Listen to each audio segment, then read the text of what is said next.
Vice President Kamala Harris today unveiling a package of new economic proposals, policies that aim to tackle housing affordability and healthcare costs. Joining us with more on the state of the economy is Betsey Stevenson, University of Michigan professor of public policy and economics.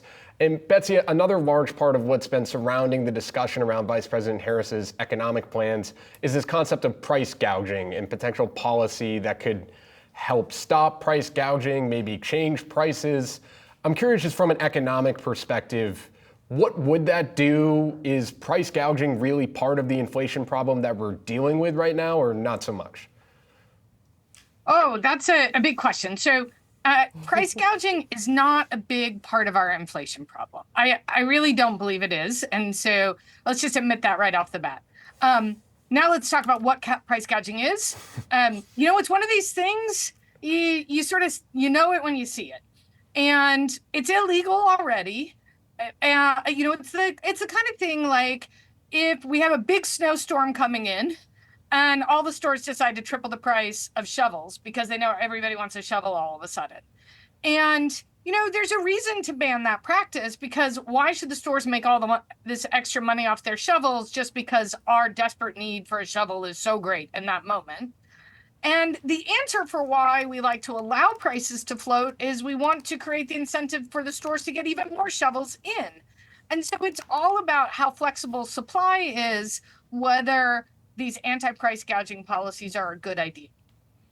I think though that what Vice President Harris is trying to tap into is a frustration with an economic system in which corporate America seems to be continuing to hassle us to try to take our money.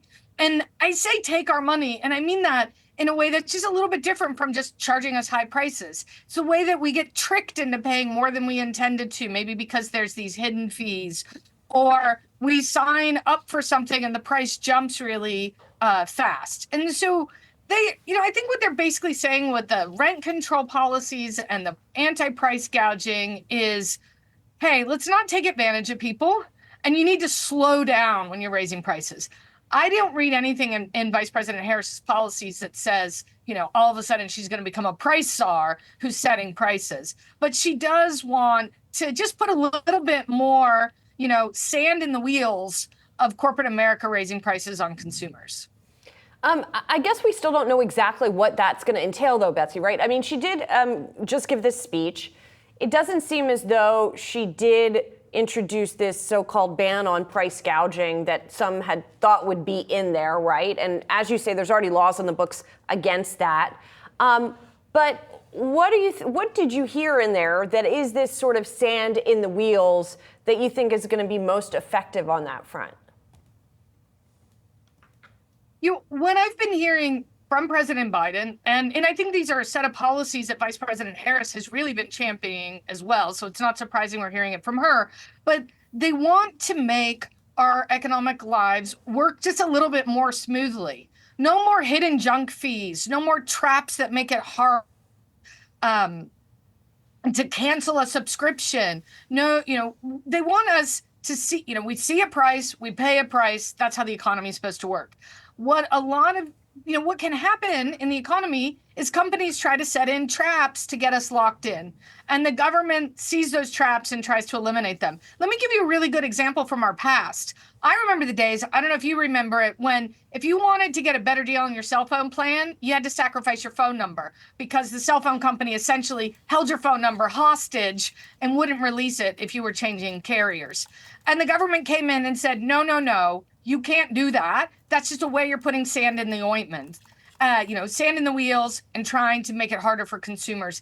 I think the reason it's hard in a speech for her to delineate what she's trying to do is there are small things like that. And she's saying, look, we're going to go through this and we're going to make sure that, we set in place appropriate policies that make it harder for corporations to use bureaucracy and red tape to get you to pay more than you think you're paying or more than you're actually willing to pay for their services. And I wanted to ask about the first-time home buyer credit, right? She's proposing to give a first-time home buyer credit of $25,000. And To me, it seems like that's obviously giving much needed help in a housing market that needs help and needs to be sort of unthawed, if you will. But I'm curious if there's an inflationary aspect to that at all, of putting money into the economy in that way, and what sort of impact that would have. It's absolutely, we start handing out more money for people to buy houses, and that could push up the price of houses. But keep in mind that we already have a lot of money going into the housing market through our mortgage subsidies. So we could hand out $25,000 for new home buyers, as long as what we do is maybe try to find a way to take some other money out of the market. I'd love to see us cap the mortgage interest deduction for wealthier homeowners. So we could take it out the other end. We could use it in a way to redistribute towards new home buyers who are really priced out of the market right now. Betsey, as you know, the polling around President Biden and the economy has not been great, in part because of inflation that people are feeling. Do you think what we heard today distances Vice President Harris enough from Biden? And there's also been questions about, okay, if she wants to do this stuff, why hasn't she been doing it while she has been in office? Do you think this speech achieves what it needs to in terms of that economic messaging? Oh, well, let's start with the first thing. Why hasn't she been doing it? She's not the president. Right. So she gets to lay out her own unique agenda, and that's what she was doing today. And we need to listen to the fact that she's a different person. She's a former prosecutor. She knows how to go after companies that are doing bad behavior in a way that is very unique to her. So she needs laying out and trying to define herself as, what would a President Harris look like? The other thing is that I don't know how much she has to distance herself from Biden in this speech. One of the things that's helping her is simply that she's not Biden, and inflation is below 3% now. So there's a lot of resentment, being upset about high inflation. That high inflation went all around the globe, and everybody got mad at governments for doing it. It's not clear that government actually was the one driving the inflation. We had a pandemic that's caused the kind of supply chain problems that led to inflation all around the world. But people resent the president for that. They say, hey, you take the credit when things are good, you're going to get the heat when things are bad. But she's not him, and inflation is now under control. So I think part of the battle has already been fought for her.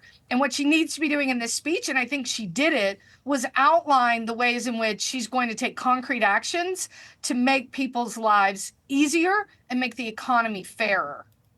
We'll see if it works. Betsey, it's always great to get some time with you. Really appreciate it. Thank you.